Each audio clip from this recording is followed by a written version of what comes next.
welcome to the penultimate leg of the Doctor Who World Tour. The global tour we've been to 6 cities in 6 countries across 5 continents in just 10 days.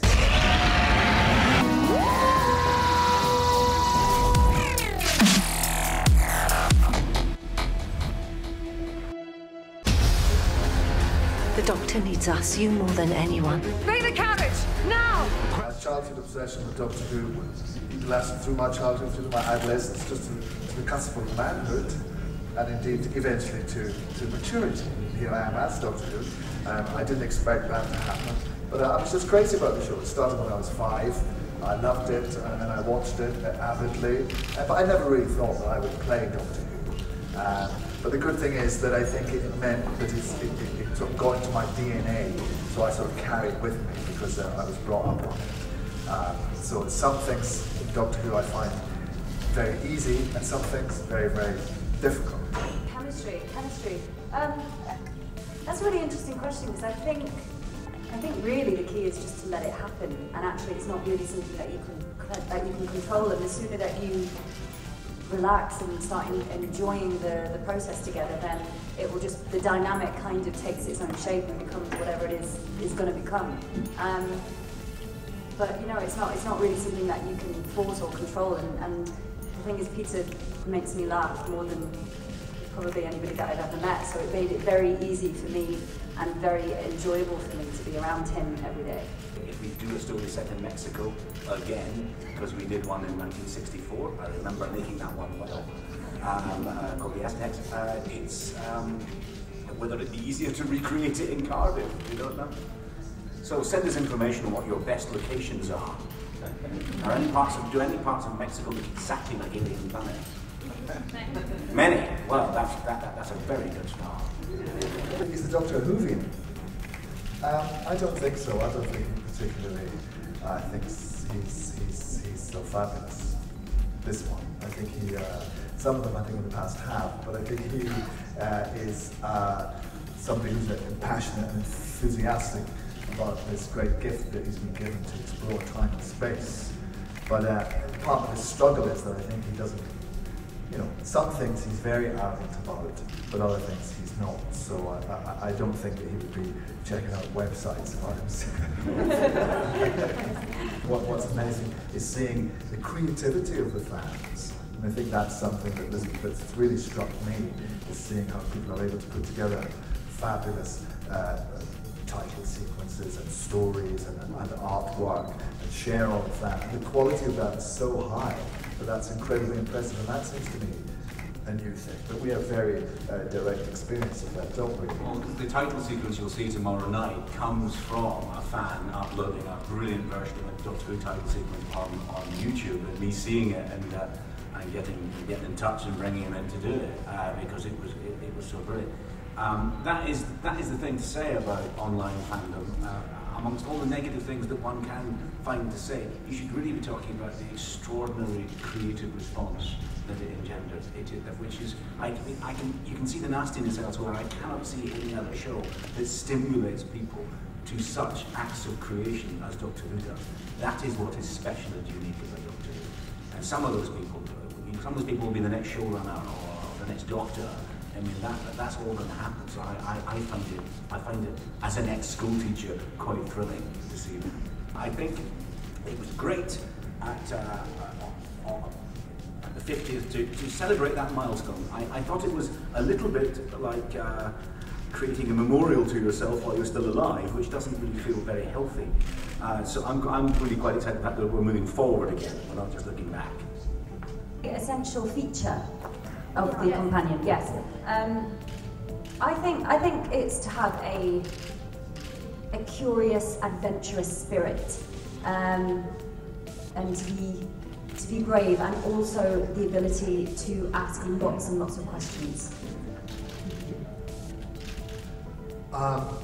Why should you love the Doctor? This Doctor?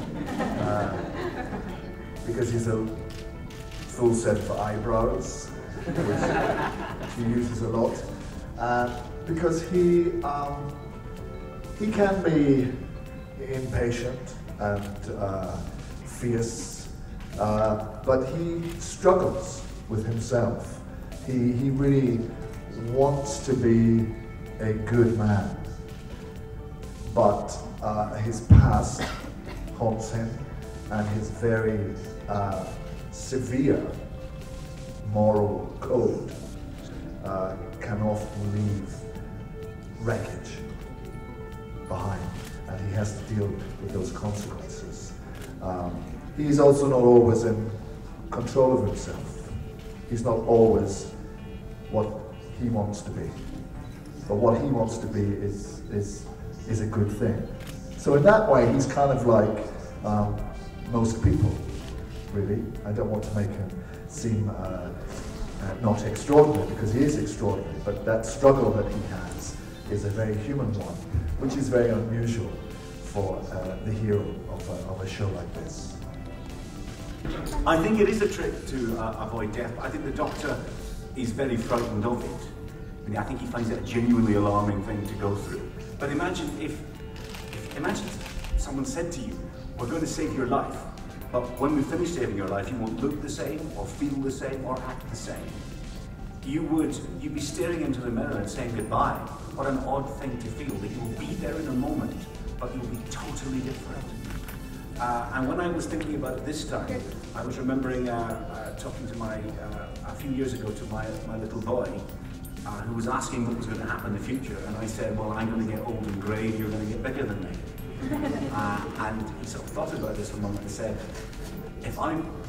if you promise not to get old, I promise to stay a little boy. Which was very sweet. But I did say to him, "Look, honestly, you will become a big boy, I will become grey, and you won't mind." Now, that's all happened. He lifted me off the floor now. He doesn't remember that conversation. But he was in that moment, like the Doctor, contemplating regeneration. You're going to survive, but not all of you. You're going to survive as somebody else. How does that feel as a deal? I think it's a genuinely terrifying moment for him. He does not embrace it. It's a trick, but like all good tricks, you pay for it. It's really interesting because it's exactly what Stephen just said. It's not regeneration. We've not just jumped over that and accepted and launched into a new series. We deal very much and explore the regeneration of what that is and how that complicates the relationship. It's hard, and it becomes very, very complicated and complex and emotional, and the dynamic very much becomes something else. But in order you have to accept that your best friend in the world looks different and is different, and kind of accepting that and learning how to move forward in that becomes a really huge story point, because all the rules are different now. The dynamic doesn't work in the same way. This Doctor doesn't behave, she'll ask a question and expect a certain response, and it's not there anymore. It's a different response, and this Doctor's very, very unpredictable.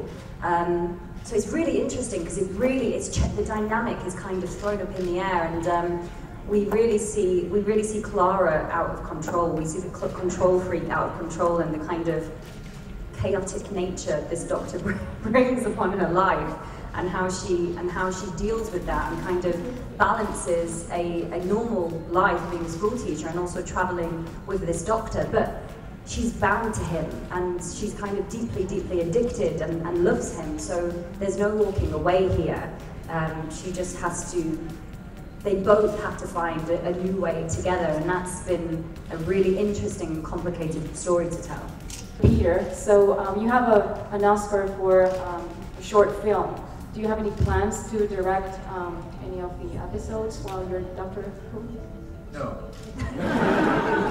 I stand with great awe and respect in front of our directors when I see the work they have to do, the challenges they have to try and deliver Doctor Who to the screen.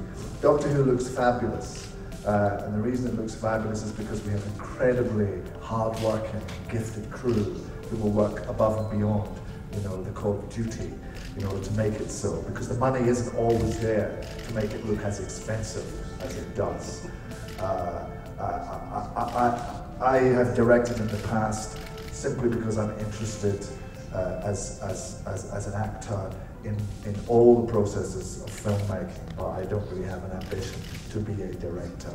as such to make that my job. And certainly Doctor Who, you know, the most fun you can have on Doctor Who is being Doctor Who. And I'm lucky enough to have that job, so I don't want to give that up to the misery of having to be magical and pull things together when there's no money and people are getting tired and the leading man has been very difficult. So no. In fairness, it should also be said, you've more or less asked Peter, would you like to direct one in his downtime? Peter's got no time off when he's doing Doctor Who at all. The job of the Doctor is full on. If we accidentally give him a day where he isn't acting, we just get him to do an interview or a photograph or something. So there are some shows you could do that. You couldn't, I don't think, physically direct an episode of Doctor Who and play the Doctor. Nobody could do that. They'd stretch it out the building after a day. I never thought that I would be Doctor Who. I was a huge, as you know, a huge fan of the show, so when they asked me to be in the Fires of Pompeii, I was thrilled and delighted and really excited to be there with David Tennant and to see the TARDIS and to be in an episode.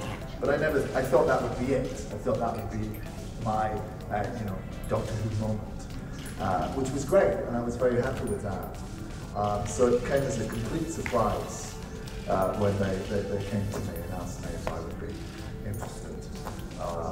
But no, although I was a huge fan of the show, I didn't walk through my life mourning the fact that I wasn't Doctor Who.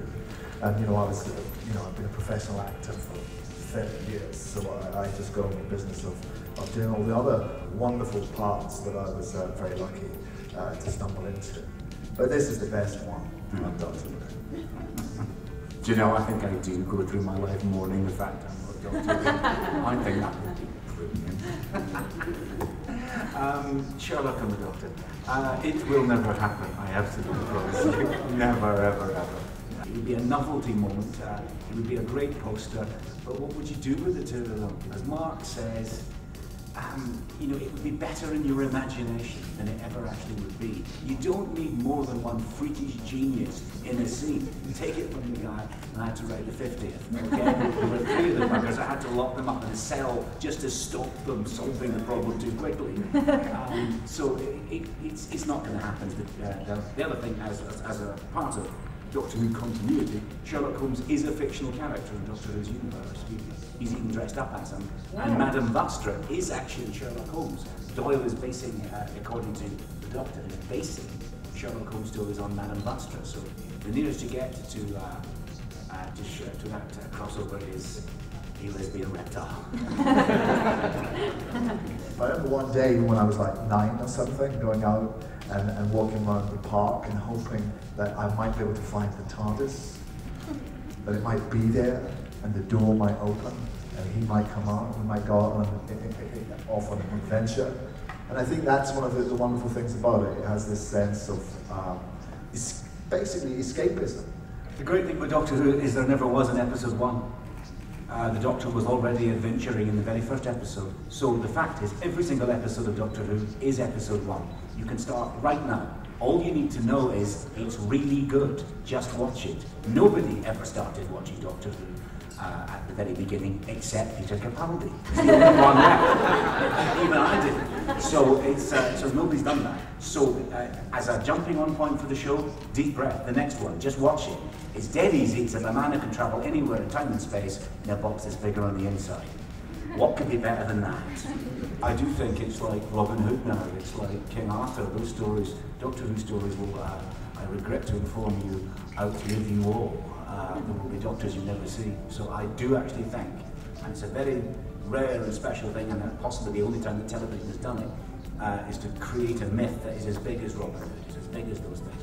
I honestly think Doctor Who stories will be told for as long as people tell stories. I know this is maybe going to sound odd coming from me, but I don't know science fiction that well. I wasn't a big science fiction reader, and I quite liked the category of science fiction that involved things blowing up, which is possibly not the most sophisticated kind. What I mainly liked was Doctor Who. The serious side of that is, I think, of that facetious answer, is that why Doctor Who's big is it's science fiction for the mainstream. science fiction addresses a mainstream audience. It uses in a quite easy, casual way the machinery of science fiction in order to tell love stories and funny stories and mysteries and all form of adventure. But it's just using the vocabulary. It's not remaining within the genre. Doctor Who feels like its own genre, I think, because it is the science fiction, but mixed with the fantastical, mixed with the fairy tale, mixed with the epic, domestic, human side. And that's why it feels like I don't know anything else like it. It's weird though, wasn't it? Because Matt only wore that fez for about 10 minutes in one episode, and it became utterly famous. Really strange. And then it turns up in the 50th, and David couldn't resist putting it on, of course. So if we just left one on the set, you would put it on. No, it's a comedy prop. You'd be going, I must have the comedy prop. I must have that. You'd cleave towards it. As to River Song, don't know. I mean, it feels to me that story is slightly done. And it's time to move on from it. I mean, I was very pleased with how it worked. But we've seen most of the stuff we ought to see with the Doctor and River. There's other stuff we never saw with the Doctor and River, and I don't want to see that. So let's just leave that somewhere else. I have no idea what they got up to together, but I'm sure it was lovely. So let's close it over that. I was very excited to see someone showed me that the show had been played here in the early 60s and translated into Spanish, but was called Doctor Mysterio. I would like to have it called Doctor Mysterio again, please, if that is possible. I'll phone the BBC and tell them there's a title change. Capaldi has spoken. Doctor Mysterio. I think as well, you're always dealing with infinite possibilities of time and space, so that can never get old. You're never revisiting old ground. You're always going somewhere new. You're always going to meet a new species. There's always going to be a new villain or monster or alien or something new to discover. And I think when you have all the time and space, how can that ever get old? Clara, tell me, am I a good man? I don't know.